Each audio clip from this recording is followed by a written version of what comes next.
So today we're going to be doing something a little different. Usually I like to bring more unique decks or things that I put my own spin on quite a bit.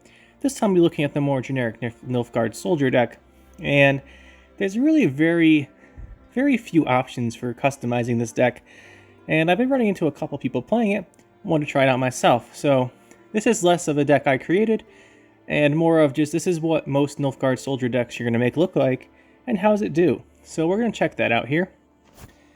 And I'll explain why there's so few options for customization in here as we go through the deck list. So, starting off with, Imperial Formation really offers you two things. It offers you protection from the boost, and offers you a thin and a tempo play from the Afan. I lied, it offers three things. And the armor. The armor is part of the protection, I guess, so two things. Protection from the boost also gives you protection from armor. Now, here's how you really take advantage of this. Things that are popular that armor does really well against: Madoc, the Cataclysm damage gets blocked pretty well. Heavy control, so again the bombs still do damage to the armor. Stuff like line pockets where a lot of stuff's damage. The Scoia tael decks, they have a lot of damage, stuff like that. And random damage like Nilfgaard, or not Nilfgaard, a Northern Realm Siege. So that's really where the armor comes in handy, and also protects your engines. So that's actually going to be valuable against some of the decks we're going to run into, most likely run into today at least. And we're going to be playing Crystal Skull. So obviously here again the protection. There's a couple good targets for this. We'll get into them. Let's go into the deck list. So you have Usurper. Now the good thing about Usurper is he's going to evolve into the second form, not the third. He plays for 12. We need these big proactive plays, and he's really good. So that's why we're including him. We're playing Ramon. Create the soldier in your hand. Make a copy. There's a couple of really good choices for this. We'll talk about them in a minute. But very solid card. Definitely going to see him in all these Nilfgaard Soldier decks. He's one of the reasons you play Soldiers, because he offers such strong synergy with them. Then you have Yennefer. This is hardly original, but we're also running the Decree to get to Yennefer and our other combo piece. Invocation for the control, obviously, then Cahir, and then the Fifion. These are our big gold cards. I wanted to mention them all right here, because you see how they go together, right? You play Defender. Defender protects Cahir. Nice. You play Cahir. It's protected by the Defender. You play your Yennefer. Yennefer boosts everything by 2, and Cahir takes all the opponent's buffs. This was actually the core of the deck I made for the 100 subscriber special, where we wanted to make a 100-point unit. If any of you have seen the 199-point Cahir highlight, that's pretty popular on the channel. That clip was from playing that deck. The goal was to play Cahir, and then boost everything with Yennefer, and then decoy Yennefer back into our empty deck and play her again. Obviously, janky combo, but the point is it's a perfectly viable strategy. This is probably what you want to run, because Cahir is really valuable against Scoia tael. Their last card will be, most likely, Gord or a way to play Gord. So what you do is you drop Cahir last. Their card won't be removal. If they play Gord, say it's in their hand, it's plays for 3 because you steal all the buffs with your Cahir. Well, not steal, you gain them all as well. The other thing you can do is they'll play something different from their deck probably, and it denies them from playing their Gord. Which is really nice. The other thing is against stuff that boosts a lot, so the Simloss Orbs earlier in the game, if you need him, you can play there. Stuff like that. Very strong card, but very situational. Obviously against stuff like line pockets, he's probably going to struggle. Against control, he's not great. So he's situational, but in the situations he's good in, he's amazing. And the other ones, you want to take advantage of the Yennefer combo with him and just gain all the boosts your opponent gains.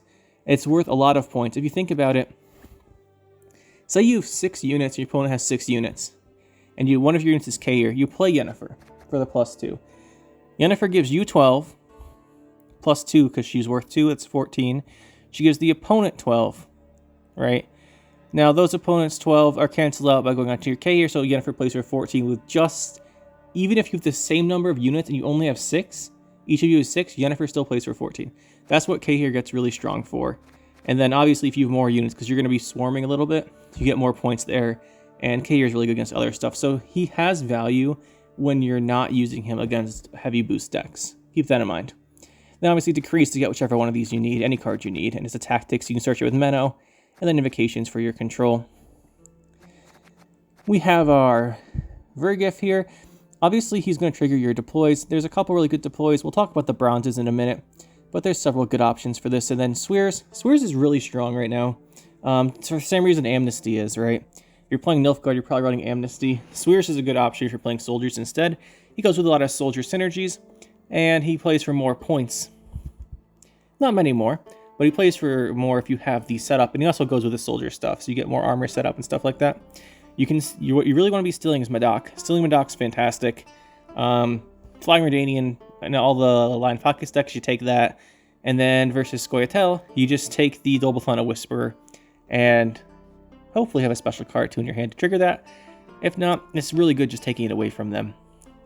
And you can always damage stuff down to take with Sweers in other cases. There's a lot of pings in the deck, so he's not going to be a dead card most of the time, but there are really strong choices to take with him, obviously Madoc being the highlight.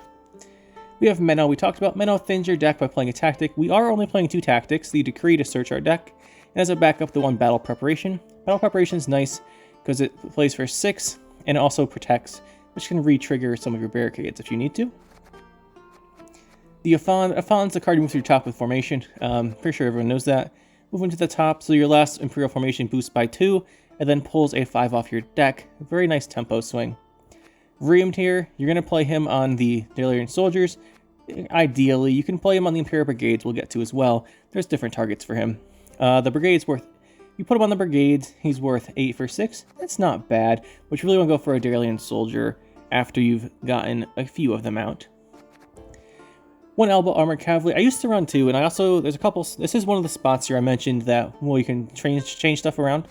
So you can either... You can cut the Yennefer and Cahir stuff for either the Damien and Stefan stuff, or not the Stefan, just the Damien here probably for the boosts.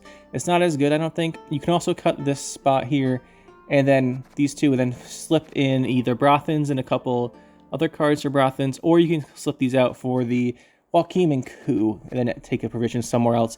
These are the ones you're going to swap. I like the Yennefer and Cahir combo, just to point that out. That's one of the spots we change. The other one here being these bronzes are very interchangeable. So you want more point slam, play your Nilfgaardian Knight. You want more control, add a second Elbow Armored Cavalry. This is where you can really get flexible with the soldiers. So I went with the 1 Cavalry. I was running 2, and I was also running Nilfgaardian Knight. I didn't like Nilfgaardian Knight as much because this is really better, in my opinion, as an engine-based deck, because it synergizes quite well with the leader ability, giving you the armor to protect the engines. So I went with more engines, and the cavalry is less good. The reason it's less good is the only really common engine deck is Scoia tael, and the engines you're going to be answering are Elven Seer and Double-Thunder Whisperer. Not Whisperer because it's failed, the Sorceress. And the reason it's not very good is because they always, well, they pretty much always run Dryad's Caress or Mahakam Ale to remove the lock, and then you get no value on this. So I cut it down to 1. If you need a second one, you can always use Ramon to create one. So again, say like my Melusine deck, right? You want to stop the healing from Hame Flamenica, and you also want to stop the Siren spawning from the Svarfu Singer, however you pronounce it. You can just make a Ramon and make the second Cavalry, but Cavalry is less good now than I think it used to be. We're playing the Imperial Brigade for thinning. Also really nice is it sets up 3 units. So you have a soldier out, you play Brigade, you have 3 soldiers, and if they kill one, you still have the soldiers to set up for your armor. Obviously, for the formation, you get +1 armor for each adjacent soldier. So you want 2 adjacent soldiers to put your engine in between, and this is a very nice way to set that up. Alva Pikeman. It's not the strongest engine, but the pings are useful for setting up Sweers, and it is an engine, and we can protect it fairly well. If you put any of the 4-point engines between 2 soldiers, they get 2 armor, so they essentially take 6 damage to remove. That is pretty difficult for most decks to handle, and they'll usually stick, and you can get a lot of engine value. Darling Soldier, also really good setup for your engines. You just throw this down, you got 2 soldiers, put the engine in between. Quite nice, although usually I play the engines first, and the soldier is really best with the free gift here. So obviously when you play free gift, you play soldier, it makes a second copy. Play free gift, it plays in between the soldiers, creating 2 new ones. So then you have 4 soldiers and he plays for 10. And you get payoff from your Vreemed. It's a fairly simple combo. It's been around forever, but still here. We're going to be playing it. And then even if you have a Ramon, you can create extras. You could potentially get up to 8 soldiers, and then your Vreemed plays for 4 plus 16, that's a lot. That'd be 20. So that's obviously the high roll potential. And then you can throw it on Yennefer if you have that many for the boost too. So this is really what you want to be doing for that. You can also use the Ready if you need to for a lock on the cavalry or the tuple damage on the crossbowman or spearman. It's really very flexible and up to you. The crossbowman here is another engine. It's the random damage again. So like I said, we have a lot of random pings and we have 2 deploy damage. You want to play this with the Ramon because it gives armor. Ramon's very, very flexible. It's whatever you need. The crossbowmen are another one of our engines though. This one usually want to play not first just because of the 2 damage, and it's one the opponent tends to prioritize because it's been more popular. Pikemen people sort of ignore. The bonded part means they have to have something melee. Sometimes they'll just ignore the melee row. That's a thing that can happen. With the battle preparation as a backup to the Royal Decree for the Menno. I also played Assassination and Coded Weapons to try out different options instead of battle preparation. I like battle preparation the best. The removal is nice, but there's just not enough removal that if they're playing engine decks, it's not going to matter too much till you've won Assassination. And Coded Weapons is the other one that you'd play. The problem is the only thing you really need the damage for is something like Tunnel Drill, a really big engine that's problematic to you that answers your own stuff, but Coded Weapons gives it back to them, and Assassination doesn't kill it. Because it's going to be between 2 things, so it's going to go to only take 4 damage. You have to rely on a ping or something to kill it. So we ended up just taking that and playing the battle preparation instead. He gives an extra provision somewhere else. So that was pretty nice. Helped us fit in our Sweers. And then we have the 2 Nausicaa Sergeants. Usually this is what I play first. They're probably going to kill it, but it does get quite a bit of value over the course of a round if they do not, since most of the soldiers do have deploy. And the 1 Alba Spearman. Again, this could be anything. I ran Ardfen Tortoise for a while in this slot. Tortoise is nice because it gives you a more point slam play with Ramon, but not quite as much as Nilfgaardian Knight, but still pretty good. It'll play and give it 4 armor, so Ramon plays for 11. It's much better, I think, for Ramon to play engines, though.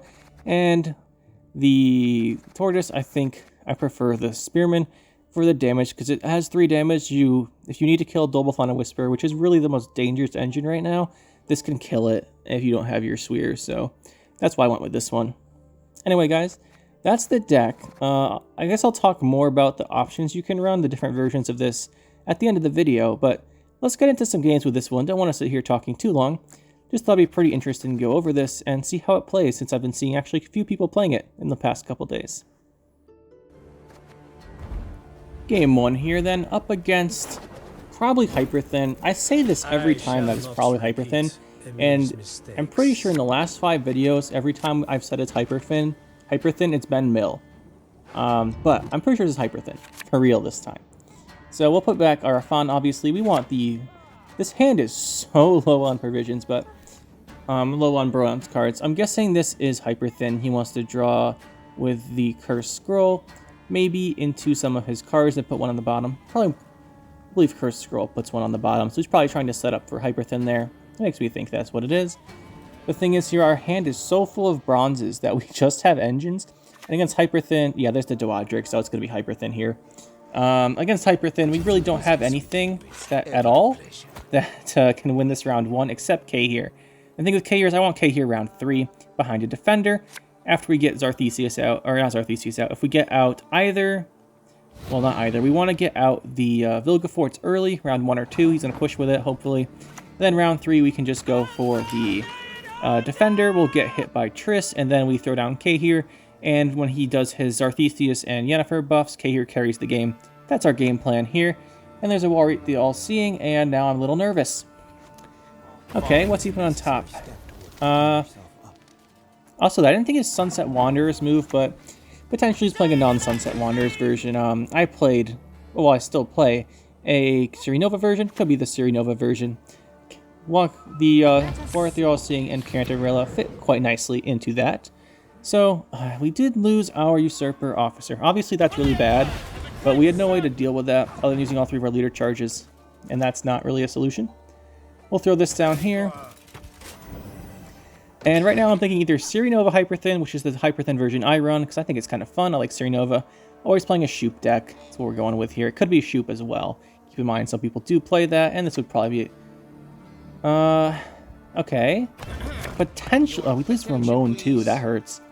Potentially this is actually Mill, and I've been saying the wrong thing all along, because Mill players just love to queue into my games for my videos. I don't know why. Still think it's Hyperthin, though. I don't know why you run Doadric and Mill. Okay. I think this is Ciri Nova Hyper Thin, with a couple of unusual, well, unusual for me tech choices. I think it's Ciri Nova Hyper Thin, or a Shoop deck. Madoc makes me think more towards the Shoop. It also makes sense for no Sunset Wanderers if he's running Madoc, because the provisions are put into the Shoop. We'll throw down this engine here. Let's get a lot of engines going here.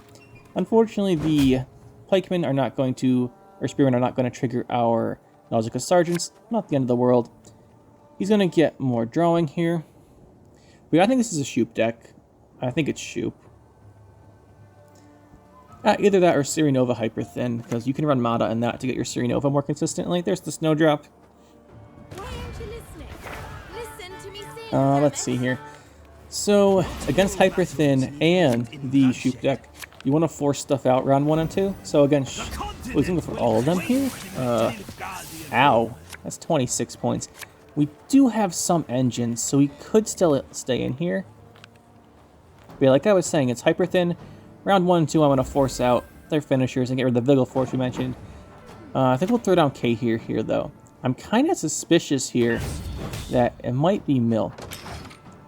I don't think it's really Hyper Thin anymore. I'm leaning much more to Shoop, because Ciri Nova Hyper Thin is not really a thing most people play. I think it's a Shoop deck.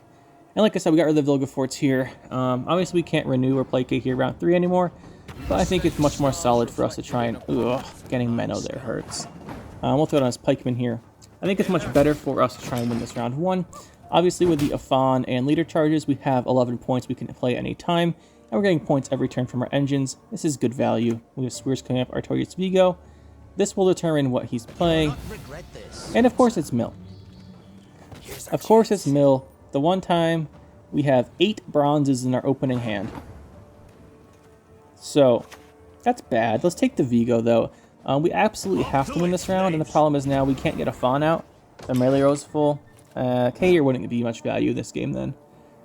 The thing with Cahir is playing him in this round 1, I think I skipped over a little bit why we went for him so early, is that he has the Snowdrop, and then if he plays the Snowdrop combo, get a lot of points. Xavier, yeah, this is just a Mill. It's just Mill trying to win here. Let's see, we're down 20. Really guess we misjudged this. I was assuming people wouldn't be playing Mill for once, but they are. I need to kill a melee unit so I can pull my Afan out. We do have Coup into Yennefer, but again, we need to play her melee so we can block the damage on our armor.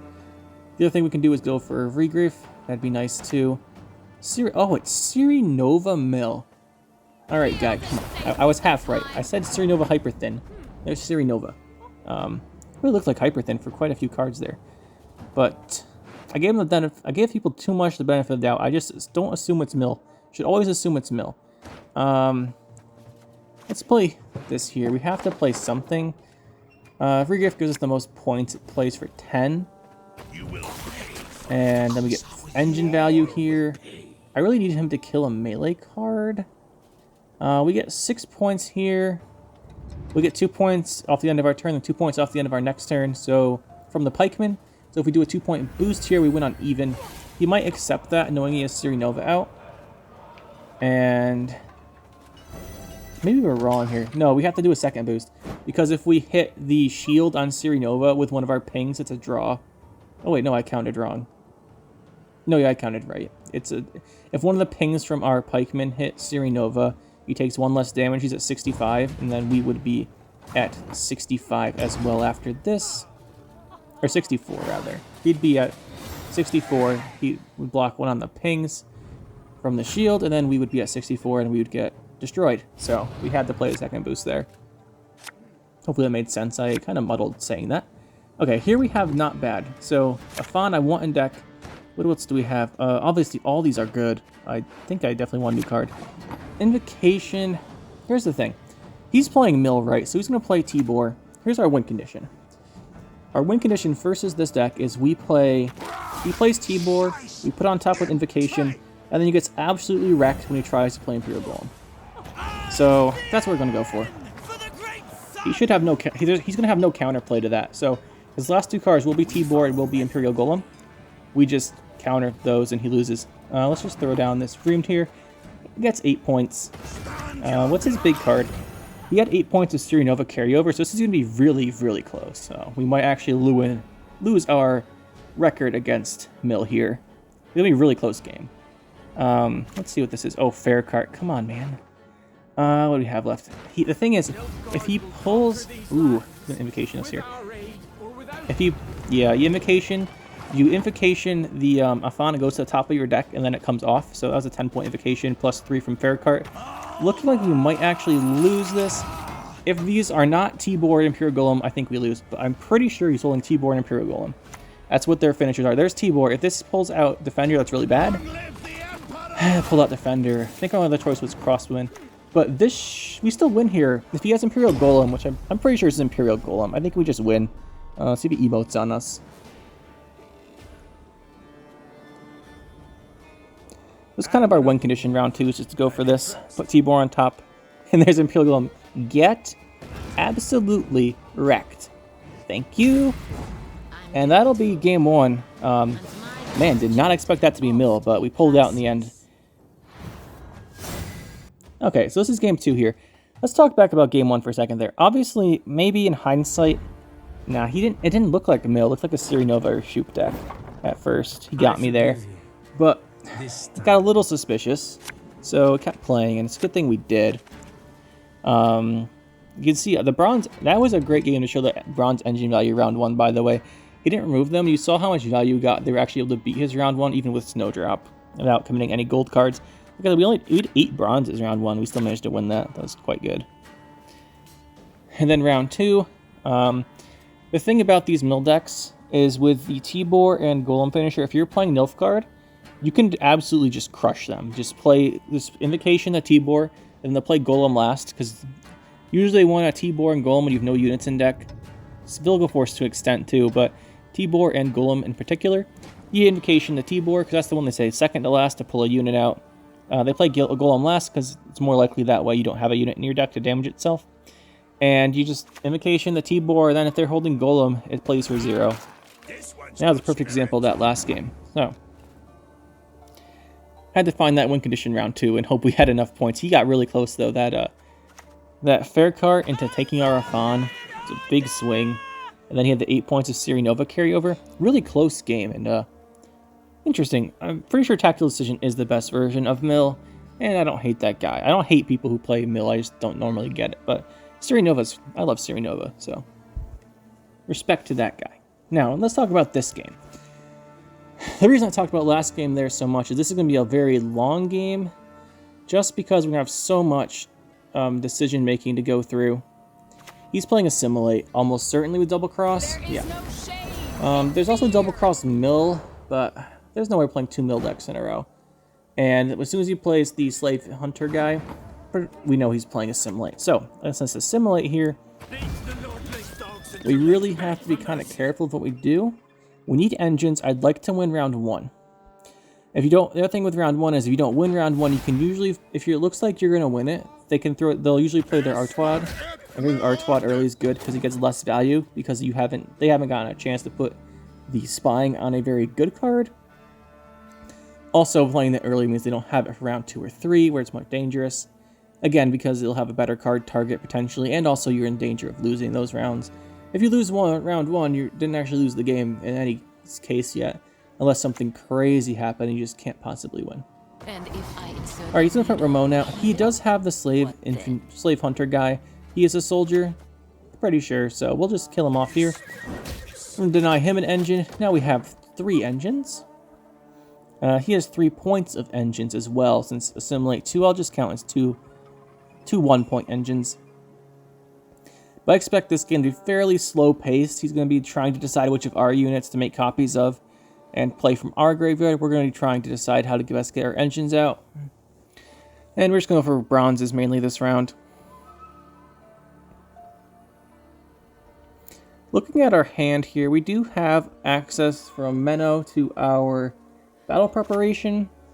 That we could use that as a deck thin, essentially, just thin out the battle preparation. This is where it gets kind of sketchy, though. He's going to start taking our Nausicaa Sergeants. And each time he plays a Nausicaa Sergeant, he's going to play them with Duchess's Informant, right? So he's either going to have another Duchess's Informant, Brothans to play one. He's going to maybe coup with the Duchess's Informant.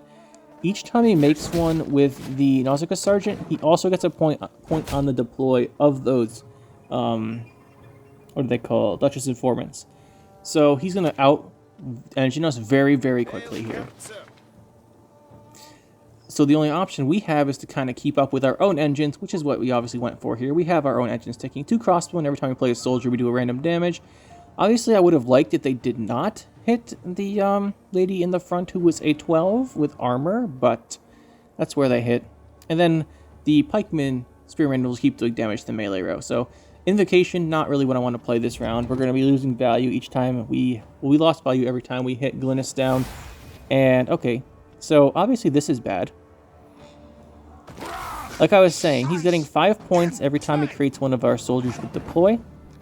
That again, when we play a soldier with a deploy, we gain 4 points. So we'll kind of keep up here, at least for a little bit. Brothans would really secure the round for him. We're just going to kind of hope he doesn't have it. We want to keep the pressure on here. Like a 10-card round 3 is probably better for him, because I think Assimilate gets more points than we do. And our engines are just bronze cards. We've used them up mostly here. Bribery. Oh, don't get Ramon. Menno is just as bad. It's going to be Menno, Coup. It's going to be Menno, activate, Assimilate, Coup, destroy our Duchess Informant, play Duchess Informant, get Nausicaa Sergeant probably, or one of the other ones. There's the Coup. And this is going to be the end of this round for us. We cannot compete with this many points. Just look how many points he gets here. He was at 33.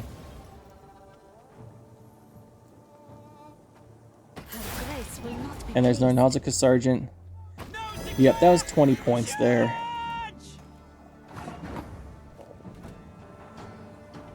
That was 20 points, and then he still has Brothans in hand, probably. Any deploy card he plays, he now gets 1, 2, 3, 4, 5, 6 points. If it was a triggers Assimilate, so he's kind of out-engineing us. 26 is just too much to commit, I think. We could win with Yennefer, potentially, is the play. We go Menno into battle preparation, then Yennefer. That could potentially still get us there. But I think I'd rather save that for a later round. Cahir will be pretty good against this guy unless he takes it, so we'll just pass here. The reason we could take it with Yennefer, as I talked about in the deck profile, is you play Yennefer for melee damage. I think I mentioned that. You play your melee, and all the armor you've built up on your soldiers blocks your damage, and you just damage the opponent's stuff. It's a big swing. It was a lot of counting. We'd have to play Menno for battle preparation first. Menno to get armor. Battle preparation armor a different soldier. Then we play Yennefer, but I think that's a bit too much for I'm willing to commit here. We will put back the Royal Decree, just so we can get it out with Menno. We don't really want to be pulling up battle preparation. Like 90% of the time, we don't want to be pulling battle preparation unless it's thinning, so I put back Royal Decree. Also, we needed to draw into a bronze card we could play this round. So now we have a crossbow in for that. Should be pretty good. Madoc. Okay, man. What's up here? There's no way you're also secretly a mill player. For young is the night. I said you want, you just want your Artois? Making me suspicious here. Very suspicious. There's no way he's mill. We did not get faked out that hard this time. No way. There's regular old Assimilate. You're not fooling me. Definitely not fooling me here. This is Assimilate. Duchess Informant. He's getting engines going. Nausicaa Sergeant. I think I want to crossbow and damage that guy down so we can steal it back with our Sweers next turn. He could double deploy like Duchess. Well, I think he's at Duchess Informant without Brothans. Brothans would get him boosted up out of range. But anything else, I think we just Sweers back the Sergeant if he keeps playing. Okay, Cantarella. No one can okay. Just let's hover over Mada so that he boosts Mada and not Nausicaa Sergeant. Okay, it didn't work this time. There's too much of a value to be gained by the Sergeant, so we can't actually Sweers now. But like I was saying before, if he was going to keep going, I wanted to Sweers the Nausicaa Sergeant. That was our plan, to get another engine to our side and as a big swing. But here we'll just throw down Defender and then go from there. We might Menno into Cahir. He's going to have trouble overcoming Cahir. A lot of his cards, well, most of his cards actually boost. So we'll Menno into Cahir next turn off of the Royal Decree. That'll be our play. Should be pretty solid. Okay, that makes me a little more nervous. Most people don't actually run the Purify, I've found, in Assimilate, but it's always there. So we'll Menno into Cahir. If he has something like Vilgefortz or Invocation, he might take him. Oh yeah, we'll definitely go for that. Yennefer's not that many points here. We'll have to kind of not rely on her this game, I think. And then obviously go here. Now, he should be putting these disloyal cards in between our soldiers to mess with our setup, but in the end it won't be that big a difference. But he technically should be doing that. I'd like to point that out. If he did that, it would have been pretty hard for us to get out our Cahir with the 2 armor. Although Cahir with any armor here is good because we're inside to no assassination target. He'll have either Vilgefortz or Invocation our Cahir, and if he Invocations our Cahir, we play off our boost cards this round, so he doesn't get value off of it later on. I think we'll use our leader charges in our Afan here to go up a card, if he keeps pushing. Yep, there's the Joachim. Gonna be... Okay, Stefan. Here's the thing. We know he's holding Coup, so I can't actually Invocation Stefan. By Invocation Stefan, he's gonna Coup the Cantarella and play it back, and then I can't kill it. So, no matter what, we can't kill this Stefan. And I think there's going to be a better target for us to Invocation later on. Because I can't actually make use of Stefan anymore. We've lost our tactics. The Grieve played, and he took our other card. So instead, we're going to steal his Assimilate engine here. Deny him points. But yeah, a lot of times you people just Invocation the Stefan here. Don't want to. I think we have a better target coming up. He has Coup, so we can Coup Joachim. We could take that target off his next Joachim. And if we do kill the Stefan Invocation, he's just going to kill Cantarella with Coup and get him back anyway, and then I still can't kill it. So I'd rather here take the engine that will get him value from the Stefan he's eventually going to get. There's the Coup I talked about, by the way. Now, really, we need him to play this ranged. Okay, I'll be 100% honest here. This guy's misplaying quite a bit. They're not big misplays, they're small. He should be putting... Well, Joachim doesn't matter as far as the in-between our guys, because it is a soldier. Still works with our leader ability. But he really should have filled our melee row. There's quite a few cards that we're running. He knows we're running soldiers. He really should be... He should also be melee for 100%. He should be filling our melee row. The reason for that is we haven't played Vreemd or Vriedgift yet. So our bronze soldiers are melee. Now, to be fair, they don't have deploys other than Crosswoman. Crosswoman does have deploy, and Vriedgift's in our hand, so that's why I'm pointing this out. If he filled our melee row, Vriedgift wouldn't fit also. Usurper. He probably knows we're playing Usurper, right? If he filled a melee row, we don't get back one of these spies, and we lose 6 points. So he really should have filled our melee row there. He also should have been splitting up the Duchess Informants a little bit better among our soldiers to mess with stuff, but that's not that big a deal. But he really should have filled our melee row. That was a mistake by him.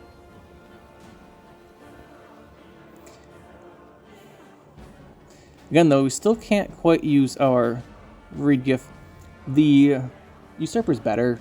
Gives us 6 points as if our row's full, as opposed to an extra 2 points if we use Vriedgift to fill our row, since we don't have to leave him a operative. The thing is, we still can't play a Fawn, just because our melee row is going to be full still. Sword, is he playing another... okay, he's playing Cantarella. I'm not sure why he didn't Joachim. Maybe he's running out of units in his deck. I guess we don't have to worry about a Fawn anymore because he took it. Still only done by 3. That was a good play by... That was good for us by him. Like I was saying, he could have just killed off the 1-strength Joachim here. Here we actually have 3 Joachims. The most value we can get off this Vreemd here. Quite nice. Still have access to the melee row for the Vriedgift when we need it. It's not going to be great. It's only play for 6. We have Invocation, like I mentioned. Still, we didn't Invocation Stefan. And now we can Invocation whatever we need to. What's his last card here? Obviously, he's going to Invocation us. He'll probably take Cahir for more points. He might also take Usurper. Usurper gives him a stronger play next round. He's used both his coups, so he's not going to take Joachim anymore. Honestly, I think he's running out of units. Okay, Usurper makes sense here. He's going to play his last card. Vilgefortz, okay, don't give me something I don't want. That is very specific. Quite the mean task. Okay, that's not too bad. Let's think here. We don't have a Fawn, so 3 leader charges is worth 6, not 11. We can go a triple leader charge, and then play Vriedgift on Crossbowman for 6. That puts us to 68. Alternatively, we can play Invocation and save all our leader charges. Stefan's just dead in our deck. We don't actually have a tactic. We didn't get our enforcers out yet. That's annoying. We could, if we invocation a fawn, it's 10-point play, but again, we could invocation Vilgefortz and triple leader charge, but I don't like that. We go up a card, so Vilgefortz would be last say, and he has no units in his deck, but I guess we just take off. I think we just take off the soldier here. Just take this. I'd rather have the 3 leader charges for the 6 boost next round, protect our engines and stuff, than I think I would rather. Well, I think I'd rather have that than Vilgefortz or something on top of our deck and no leader charges. Obviously, it's not the best invocation. Okay, I want a brigade. I don't want 2 brigades. Yennefer. I think we keep this. We can't risk drawing the 2nd brigade. Yennefer is probably going to be really low value, but maybe with the armor we can make something work with her. Brigade plays an extra unit. Free gift here is going to be 3 off of our Spearman. There's no way he's going to kill Spearman, so I feel pretty safe just throwing Spearman out as our first play. He's going to think we wasted value on it and probably won't kill it. He's not running removal, he's running Assimilate. He might have... No, he's not going to have... Yeah, Assimilate doesn't really run Amnesty, so I think we're good here. This will be pretty safe. Then we play the Brigade next turn, and then the Vriedgriff and Yennefer. There's the Usurper he took from us. That's a big play. And our first play was basically 0. It was only 3. So we have our Brigade here. Throw this down, and then we'll go Vriedgriff next turn. Get the 2 armor. In case you didn't know, the deploy effects of your soldiers resolve before the leader ability applies armor. So in this case, it pulls out the unit first, and then the armor is applied for the 2 units next to it instead of the 1. It's an interesting fact, in case you didn't know that. It works the same way with the Darelian soldier who spawns the one next to him. It realizes there's one next to him after his deploy and gives him an armor if there's nothing else on the row. Okay, he's going to get one of those. That's kind of bad. Yennefer here plays for 6. Not a fan. We'll do this leader. Okay, we should have put him in between our other cards there. That was a slight mistake. We lose 1 point here. If we put him between the Brigade and the Spearman. We get an extra armor on Vriedgriff, which means we melee Yennefer. We do 1 less damage to ourselves, although I don't think it's going to matter. Yeah, it doesn't matter here. GG. Yeah, that was a slight mistake last round, but we had 6 leader points to boost us with, and then our last card, he's played all his big plays. He only has Artois, but Artois for him had only Ramon as a target. I think he only had Ramon, and that was just 8 points, and obviously we were going to be able to beat that. A fawn back to the deck. Okay, this is more interesting. This is Symbiosis. Not really Symbiosis. This is Nature's Gift. Nature's Gift Gord with Orbs, Simlas, all that good stuff. This will be interesting. This is actually what Cahir is really great at. You play Cahir last, and you really mess with Gord. There's also the argument, so we're running Yennefer with Cahir as a combo, right? And then Cahir can deal these big boost finishers. Osrill's as well, although you don't see as many of those. But the thing with... You can also run Yrden. Here's the thing. You can run Yrden instead of the Cahir. Because basically the idea is you're running a card that either mitigates the opponent's benefit from your Yennefer, or mitigates your damage from Yennefer if you're playing your melee. So the damage, you mitigate the damage from Yennefer with your armor. That's how you make her really good offensively with the damage. You mitigate their boost with Cahir by boosting Cahir for the boost amount with the boost Yennefer. Geralt Yrden's very similar. You mitigate the boost you give them by resetting their units. Of course, Yrden also has plenty of other value other than that, so Yrden is an option deck. I'll talk about that more after this game here. Right now, let's talk about this game a bit more. At the end, we'll mention all the different versions of soldiers you could potentially run, but I like this one the best. We'll play the crossbowman here. We'll damage this down for the simple reason that we're going... Okay. That's weird. Because we're going to Sweers it. Sweersing it denies him 6 points. It's pretty good. If he plays a spell here, we can also Sweers it. Okay, come on, man. We can Sweers it and then go for Royal Decree into Meadow, into Battle Preparation, and trigger ourselves. essentially denying him 10 points and, well, 8 points because we did 2 damage. The Sweers will deny him 8 points, then we will gain 8 points. So really high value there, obviously. Call the Forest. Into this. Sure. Gonna boost it. Now, Kate here I want to save for round 3. Really think we just want to save him round 3. Potentially for a 2-0, but we're not going to go for that, most likely. Oh yeah, we Sweers here. I'm pretty sure I'm not going to Royal Decree here, by the way. It's just we have the option to decree into Menno if we need it. To trigger this guy, but he's probably going to kill it or something here. Maybe a Waylay. They also run Circle of... Not Waylay, like a created Waylay from a Sorceress or something. They also run Circle of Life sometimes, and Nature's Rebuke. I'm not sure Rebuke here. That'll be more dependent. I think he'll be running the Rebuke because he is playing the Nature's Gift. The Precision Strike ones tend to run Madoc and Bombs for control, and these ones tend to run Nature's Rebuke and the, what I just said, the Circle of Life with the Forest Protector instead, because they get the value off of the tree ant spawning. Alright, can we stop DCing, man? I'm trying to talk here and play the game at the same time. So we're going to go for engines here. Pikeman here. Give it some armor.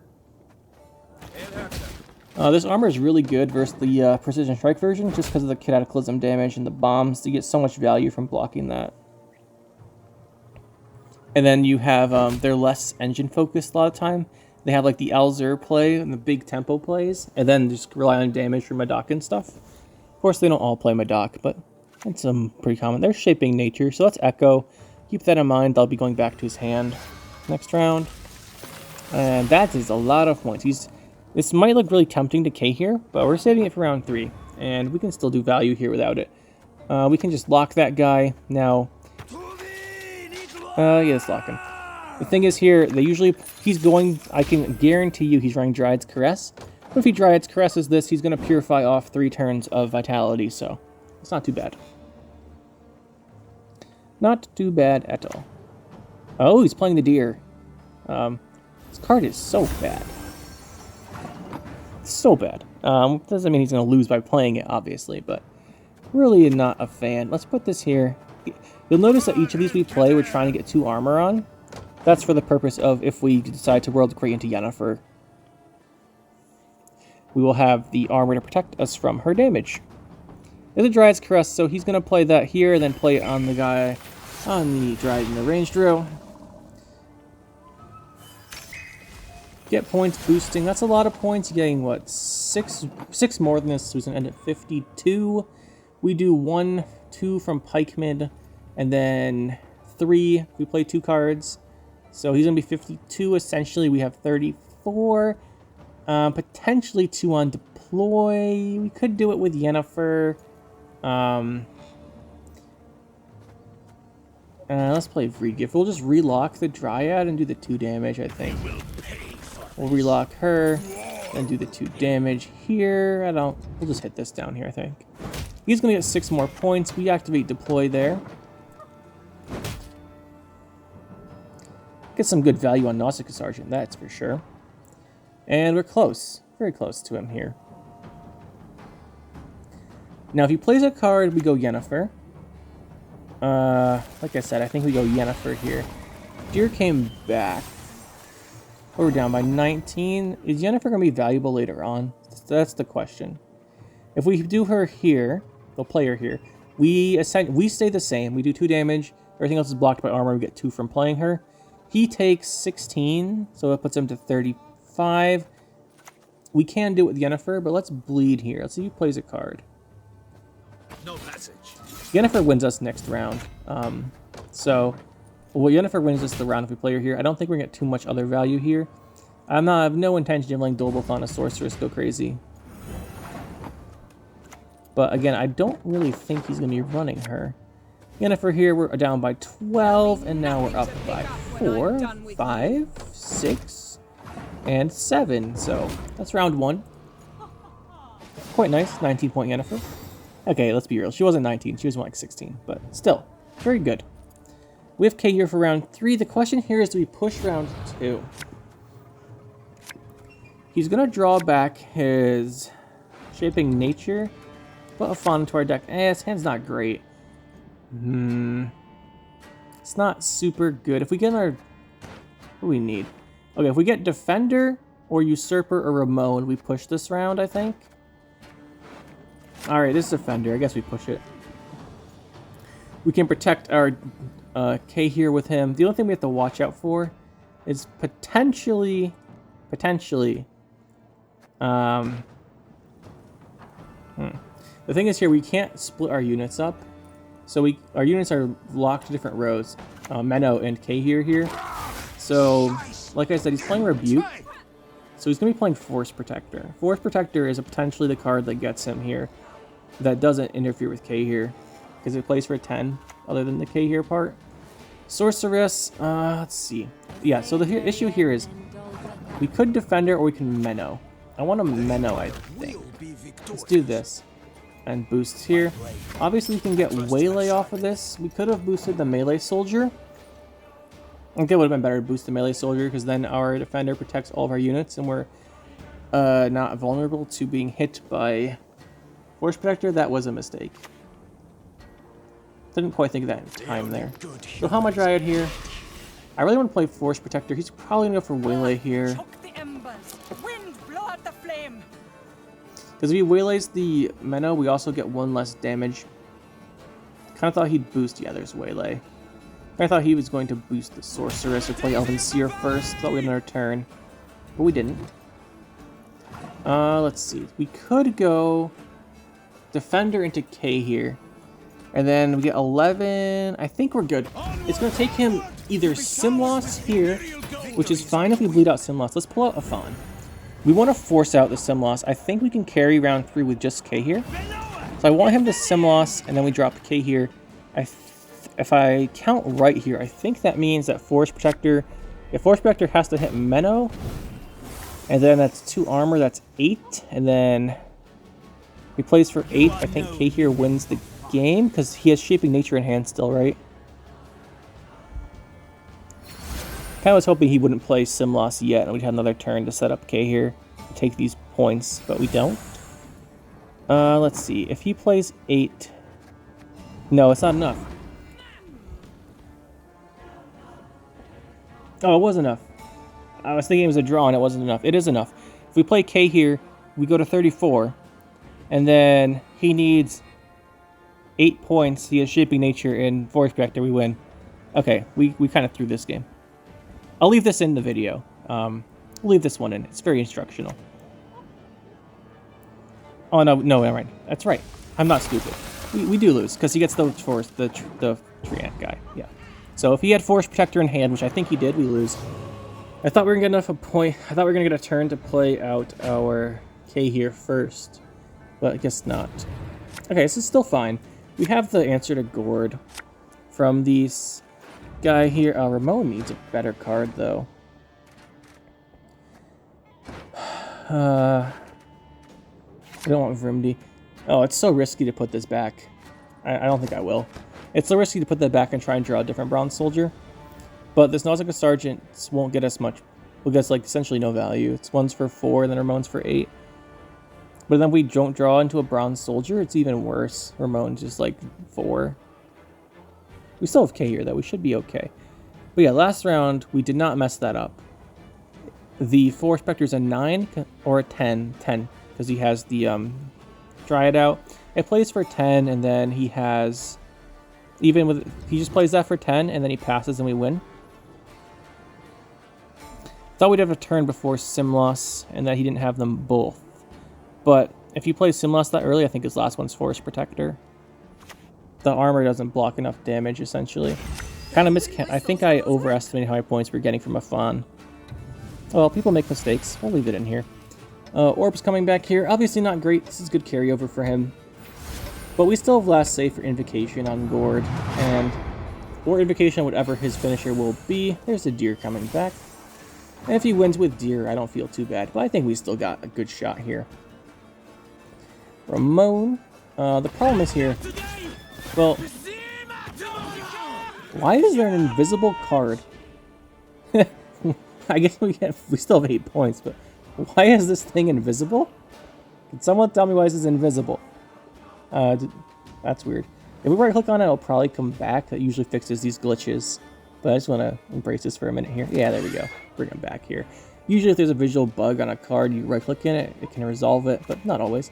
Okay, so he was holding Force Protector. We made the right call there. Yeah, he could have Force Protector Nature Rebuke to win that round. So actually, that was correct. We judged that threat accurately, but I think we misjudged the Afon points. We didn't think about it in time, essentially. So okay, here. If he has play into Gord from, well, he's played already. He's already played Isengrim's Council and Call the Forest. And I think he's also played, I think his last card's Ownermancy. So he's going to have to Ownermancy not into Gord. I think he's already played an Ownermancy, and this is the Doomed one. Could be wrong about that. I was talking a lot in the last round. If he plays Gord here, we win, because we just take the Gord after Cahir gets all his points. If he doesn't play Gord, we lose. Yeah, there's the Ownermancy here. So the thing is, I think Gord might be his only unit left. If it's his only unit left, we're all set. But then he could just discard this and we'd win. Or he'd win. It's a Sorceress. Okay. No highlight today. Obviously, this guy's smart enough to realize that if he plays the Gord, we will win the game. So he's going to take this one. GG. Alright, game 4 here. Let's do one more. The last one we got a little too aggressive, pushed a little too hard. Round 2, as I'm sure you've heard me discuss in that game. We should have either not gone so hard round 2, or just gone for, I think we should have just gone for a long round 3 with Cahir, but here's what it is. Thought we'd get more points than we did off of that round. It's not too bad. A couple things there. We could have either realized he might have Sim Loss and Forest Protector. Thought he might only have one. And, yeah. So, that's what it is. Obviously, you can see that there are things for going round 2 pushes that can really punish you. And that is one of them. Perhaps the argument is we should have kept going all in there just because we already committed so much. Okay, here we're going to play this. Even the reason here we're going to do this is we have the Bonded in our hand, and if he kills it, we actually have another one in our hand. We have both of them. Is this going to be Gutting Slash? Is Gutting Slash set up? Maybe Junod? Dimmerdium Bomb. I really don't understand the Reckless Flurry activation there. Yeah, I don't get it. Let's go for this here. Sweers obviously going to be a highlight of this game right here. Take that, Madoc. Give me your card, and there we go. That's why we run Sweers. Titan Dolpathon Whisper and Flying Redanian. Oh, please banish him instead of my... Oh, nice. Banish him instead of my engine. Perfect. We get another point here that you really should not have clicked your Djinn. I have a melee only damage, but pretty sure we threw him off. Well, the Madoc was going to take the damage, so I'm not agreement with that. Activating the Djinn, he's just losing points from it. Even if the Madoc was melee, it's still not the right choice because damaging Madoc doesn't matter because you get the bombs back. Essentially, he's lost 3 extra points. He didn't have to here. We'll just keep up the pressure with the bronze engines. Megascope, if this Djinn, so he's not really concerned about the melee thing. He's going to let us hit him. Play another one of these, get more engines ticking. Let's do what we can with bronze engines here. He's getting a lot of points off his bronzes too with these Megascopes. Well, this Megascope, he might have the second. Bear Witcher, we're going to lose our guy finally. Alright. Just chop one off. He did quite a bit of work for us there. By quite a bit, I mean he did 7 points of value. 7's decent. I'll accept it. We could Vrimdy here on the Enforcers. Yeah, let's go for that. We could also set up the Pikemen, but here I want to really apply pressure. I want him to feel pressure because we took his Madoc, right? So most likely several cards in his hand are bombs, and they're going to be really low value. So we're going to pressure him and then play our engine a turn later. Because I think several of these are going to be bombs. Normally you'd play Madoc when you had the bombs in your hand, go for like a bomb round type of thing. Okay, Megascope. That's not quite the case here. Pikeman, probably the choice. Cahir not going to be great this game. He's almost certainly not playing a single boost card. Other than maybe... a Bear Witcher Mentor, but there's no way to predict that, so we'll just hold Cahir until Adrenaline 3 comes up for him and then throw him down. Maybe get lucky there. Usually they don't actually play the Mentor, though. They just pick it off of the Heron Caduck, which is probably who's playing right now. Yeah, so usually get the Mentor off of this, and they don't actually run it in their deck. But we can just use Cahir. Well, so I don't actually feel bad just throwing Cahir into this round. We have Cahir Yennefer. That's something. We also just have Yennefer here. Let's just go Yennefer. Really solid there. Armor blocks most of the damage on us. He takes a whole bunch. The reason we went for that here is I want to keep up the pressure, so we went on even, right? Normally we could play Cahir and then do Yennefer boost. The thing is, he's probably playing more Heart of Terror or the reset in Geralt Axii or Yurden. So I don't want Cahir getting tall. This is better. And then that gets us an extra point here, a couple points there. I'm perfectly fine throwing Cahir out here just as a 5-point card. He's not going to get more value than that this game. And then we have two dings here off of our pikeman. We got a 48, and that Dancing Star, like I said, he only had the 1 bomb. Thought he would have more, but just the 1. Still though, Cahir enough to serve the cure of the round. Don't really mind throwing him down here. He's not going to be worth more than this the rest of the game. Okay, good start to this round. Let's see what we do here. Round 2, we could push. The thing is, when you play the game, we play a game a lot, don't get scared by messing up here. Obviously, we overcommitted. We tried too hard round 2 last game. Doesn't mean I'm going to be afraid to try round 2 again here if it looks good. So, don't get scared by one game or a couple games where you may have made a mistake or overestimated. You gotta trust yourself to an extent. And in this case, this hand is not great. It is not great, but here's the thing. He relies on Bloodthirst for several discards. So I think we're actually good by pushing him here. He has a lot of combo stuff. So like Geralt Ken into Bear Witcher, great. This is a damage card and it's really boosted. So the thing is that's really great about the Defender here is if he's holding any bombs, one of them is just dead. Unfortunately, he's playing Avlok Sage and has the portal. Again, like he's not setting up any Bloodthirsts. We could play the crossbow. I like the crossbow. The 1 random damage is completely not relevant here. And we could go for the Afan again, and then the Soldier. I think we do. I think it's better here. The reason why it's better here is we're really going to have our boosts in... The thing is, he's probably holding Junod. He probably has Junod in his deck. Well, not probably, he might. Like I said, one of the bombs is going to be worth 0. Just because it's going to hit the armor. Although we no longer have the protection of our Defender. That 4 armor really did us a lot of favors here. He gets 7 points at this turn if he's not holding Bear Witcher. If he's holding Bear Witcher and we play this Soldier, we win the game, but I'm pretty sure he's not holding it. So he's going to win with any card that's worth 7 points here, and he has Bear Witchers, so Bear Witcher's probably the card in his hand, so we're just going to pass here. We go up a card round 3 with Last Say, so we have double Last Say. Yeah, like I said, he's holding Bear Witcher. And then he has Leader Charge to make him win the round, even if we play the Soldier. It's exactly what we predicted he had, so it's a good thing we went for that. And we still end up a card with Last Say here. Not much you can do about that, although this hand is pretty bad. Oh, it's much better now. Oh yeah, that's what I'm talking about. Invocation, we could try and draw into Invocation. Crossbow might not be the best hold here. Let's put it back, try and draw Invocation. Okay. This is a pretty good hand. I like this. We'll go with this. Usurper, really solid here. We play for 12. We just have to watch out for something like... I don't know what I'm thinking of. Kitten just walked by and tried to harass me, so we're kind of distracted for a second here. Okay, Kitten, don't turn my computer off. I know you love doing that.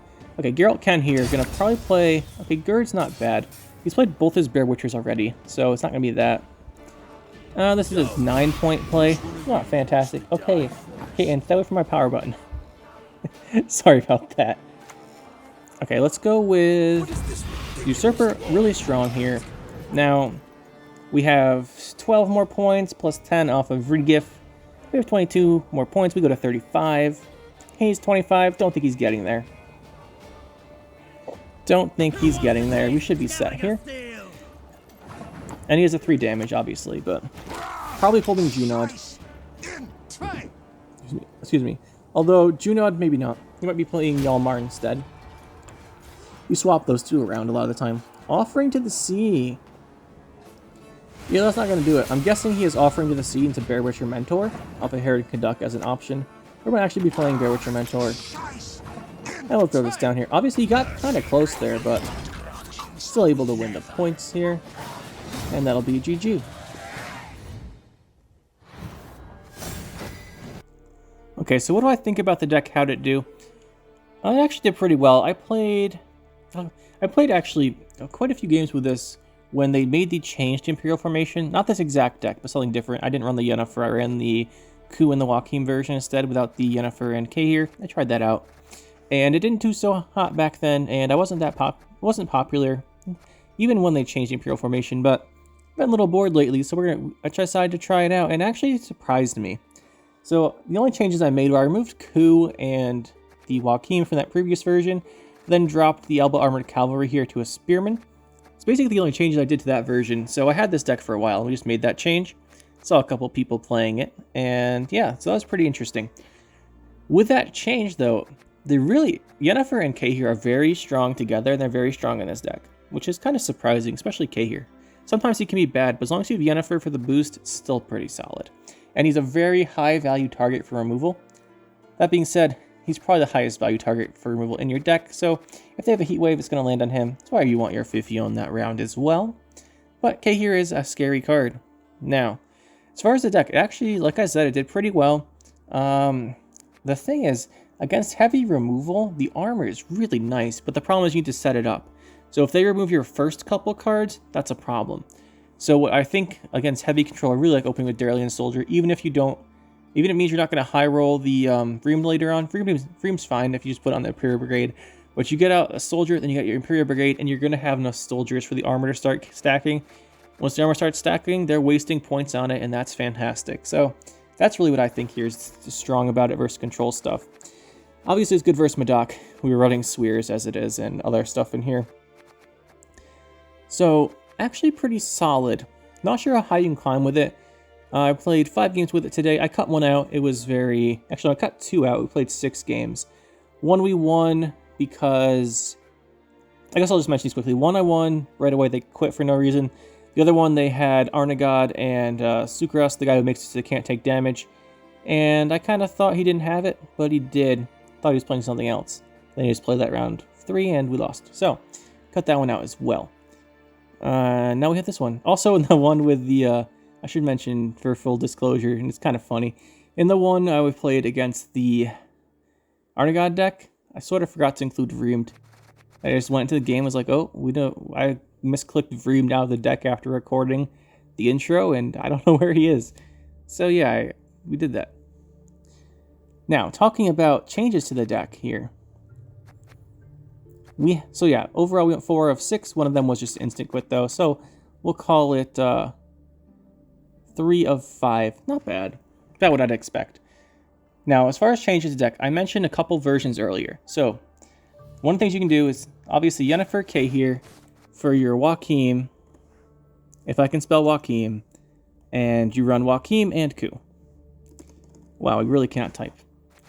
So, you run these guys. Joachim, and you run your Coup. Which conveniently here is 9 provisions. So that's the very easy swap you can make there. The reason I don't like this is I like Cahir and Yennefer. I like their high roll and blowout potentials. Not because they're random, you can set them up, because they do very well right now. Joachim and Coup is solid, to be fair, but there's a couple cards you want to be careful about drawing into with the Joachim. Madoc comes to mind. You don't really want to be throwing out your stuff super early. And Sweers comes to mind as well. You have to have that set up. You could be bad to draw into, and Vreegriff and Vreemed. So that's why I'm not a big fan of the Coup and the Joachim option, but it's certainly there. This is what I used to run before I tried out the Yennefer and the Cahir version. Inspired to, of course, by the 199-point Cahir and that 100-point Cahir video. So if you haven't seen the highlight, check it out. If you want to see the whole 100-point unit subscriber special, it's like 6 minutes long. Check that out too. We try and do it a couple times in there. So that's one option here. The other thing you can do is if you want to, you can run the Brathan's version, right? So you run Brathan's, then you put in Emissary. Put in the Emissary, you put in the Duchess as Informant. And you get room for another big card. So you do this, then you cut one of your cards here. Probably this guy, and you can take out another one. So here you can either take out something like the Alba Armored Cavalry for a 9 vision card, put in any of these guys, or even a neutral. Obviously, there's a couple good choices here. What I would probably do is actually take out another provision, though. So instead of running the Informant, I would actually just not. You can have the Informant. It has some good value for stuff like Scoia tael. But you can take out one of the Crosswind, for example, and then keep in the... what's he called? We took him out. The Spearman guy. So you can keep in this guy. You got 10 provisions, and you can run in here a Heat Wave if you want more control. Certainly a viable choice. This works out pretty well. You could place this for a Geralt card or something as well. That's pretty solid. You can also sneak in a Yrden with extra provision. Yrden with Yennefer as a combo. We don't have the Yennefer in this version.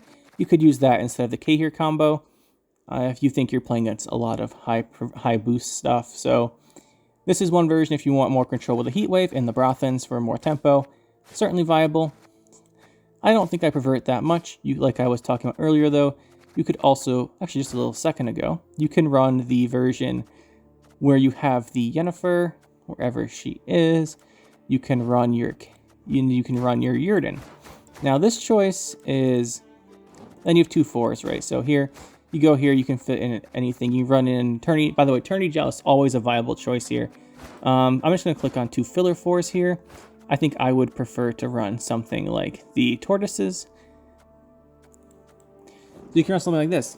Now, this is essentially the same idea as the Cahir Yennefer version, where you get a big payoff from your Yennefer while taking advantage and nullifying the boost you give to your opponent. So in this case, you have Yennefer to boost your stuff, and then you Geralt their stuff. And you Yrden to reset their row. It's also really good against Scoia tael. You can reset a bunch of stuff. This is slightly different from Cahir in a couple ways, though, against Scoia tael. The first one is that with Cahir, you're proactive. So you play Cahir as the card before their last play. So if you're going last, you play a turn before your last play. If they have last say, you play it on your last card, and it denies them the Gord. Geralt requires you to go last. So you go last, say you reset the Gord, for example. There's benefits and losses, pros and cons to both. Geralt's better if you have last say because you reset the whole row. He's less good against stuff like the Skellege stuff where they damage themselves because you don't want to be resetting them. And he's also less good, obviously, if you don't have last say. Cahir's good if you don't have last say because you just play him proactively, but then usually they Isengrim's Council or Onermancy or Call the Force into the Gord. They can go into a different card instead of Gord, right? And then you just deny them the playing the Gord, but they might still play a big card. So there's pros and cons to both. I like the Cahir version better just because of the soldier synergy. And Cahir, I have a lot of fun with Cahir. It's one of my buddy's favorite cards, and yeah, I have a lot of fun with Cahir. So that's an option here. I prefer this version I was running earlier with the Alba Armored Cavalry and the second crossbow. There's also the option of playing... You can play a similar soldier deck with the Slave Infantries. The Slave Infantry version, we'll talk about for a second here. What you do is you run Germain. So you go to your 10s, you have your Germain here, and you play Germain. And then you start Slave Infantrying all of the cows. And then you obviously have your Vrygriff and your Vrium just like in here. So what you probably do is you cut Yennefer and you cut Cahir. You put in the Germain. And you have a 9 provision slot to pick whatever you want here. Or you could bump a couple cards. You're going to have to bump to Slave Infantries. So you probably take out this Spearman here. Probably take out a Sergeant, possibly. I should probably take out the Alba Armored Cavalry. I'll just do it here so that we don't make it too hard. You take this guy out, and you probably take out a crossbow. I like taking out the crossbow over the other cards because they synergize pretty well. Or you take out the Darlian Soldier. I like the soldiers for setting up the engines and as an option to Slave Infantry, but you probably do take it out for Slave Infantry, if we're being honest here. So if you go to Slave Infantry here, and Nilfgaard, put them in. We'll put in the Alba Armored Cavalry again. And then I'll just show you real quick what we're doing here. Take out Cahir, and then you have your Germain and neutrals here. You put him in. Then you pour for 4 provisions. Again, I'd probably go for either a tortoise or a second spear. I don't like spearmen that much, but open a second one here. And you can run something like this. It's not perfect for the slave infantry version. You can have teleports and stuff if you want. So this could be, take this out for teleport. If you want to do that for more stuff with the slave infantries, just keep spamming them out as much as possible. That's an option. But this is the general idea. You could play soldiers with the slave infantry. They have the soldier synergy, you have your Vreemed combo, you have your Vregriff, and then you have your your Germain to create the cows. That's an option. You could create some other lower power cards in here as well. And those are mainly the main versions you can run with the soldiers. Thought I'd go over them real quick here. I obviously have been preferring the Cahir version. We played a few games with it today, and it was pretty good. It actually worked out quite well, surprisingly. So, yeah, that's the option here. And then the version I mentioned with the slave infantry, you just run Yennefer without a compensation in the Cahir or the Yrden, just because you're going to be swarming so much more with them, making more tokens here. So, that's the deck, guys. Hopefully you enjoyed. A bit longer today, but there was a lot to talk about with different cards and options you can run, and the different versions of the deck. Hopefully you enjoyed, and as always, we'll see you next time.